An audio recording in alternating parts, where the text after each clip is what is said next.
And we have this little three sister pin that I'm wearing now. We all have this, and if you saw it on the little memory tray out there, that was Jamie's. Oh, sorry, there was a memory pin out in the front, and that was the three sisters, all of us together. So we just have a few words and some memories to talk about for Jamie. So Jamie and I were only 18 months apart, and we had so much fun growing up. And we learned to ski at a really young age, but when we got older, one of the trips that we went on, it was snowing like crazy that day, and the snow was up to our knees, and we skied down the hill, and we just kept falling in the snow, and we just laid there and just laughed and laughed. It was really a special day. Yeah, so Jamie also taught me when we skied together that you had to sing.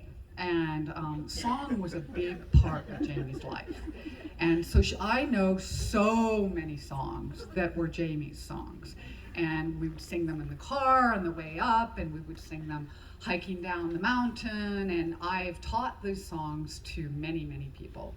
But one of the things she taught me was that when you ski, you also can yodel. So she taught me how to yodel. But she told me, I was young at the time, and she told me, never tell mother how I taught you to yodel. Because you basically say, I laid a little old lady on the linoleum, old lady, tea.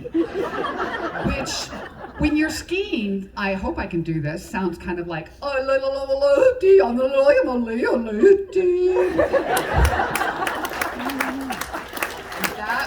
That was my wonderful sister Jamie. The other thing is that Jamie was funny, but she also liked to torment her little sister. So she used to, when both Carrie and Jamie would hide in the closet when I was little and jump out and scare me. And they never told my parents, but of course I was traumatized by all of this.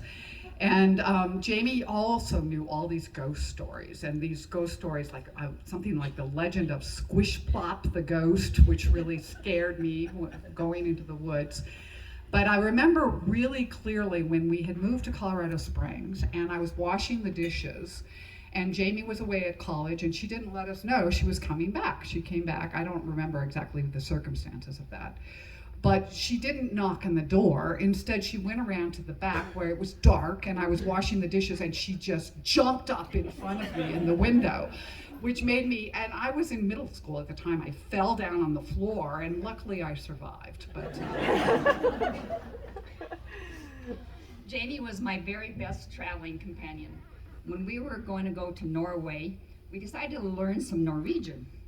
So we practiced, and one day we decided to go to Macy's and ask them where the bathroom was. So we walked into Macy's and we said, probably can't even say it now, Hvor er toilet? And we couldn't even say it out loud because we laughed so hard the lady must have thought we were really weird, and we were just laughing. But we had a fabulous time in Norway. And then we went to Hawaii with our cousins Susie and Amy.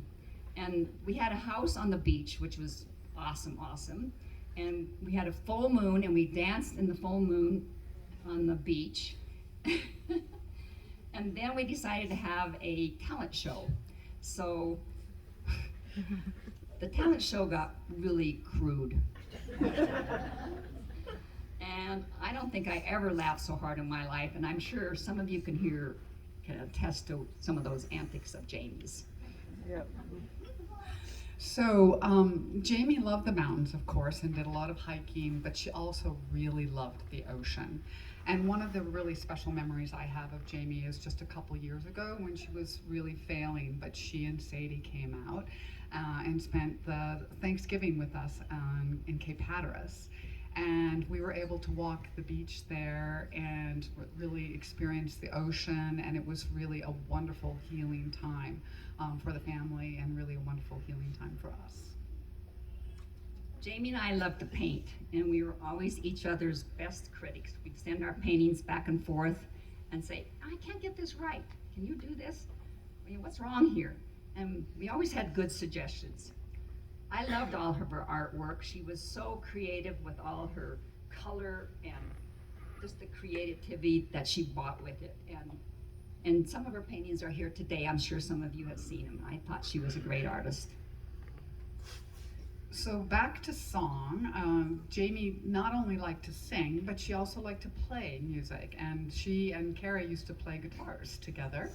And then she picked up the violin, which is not the easiest instrument to learn. And with dedication, she had a little quartet that she would play with.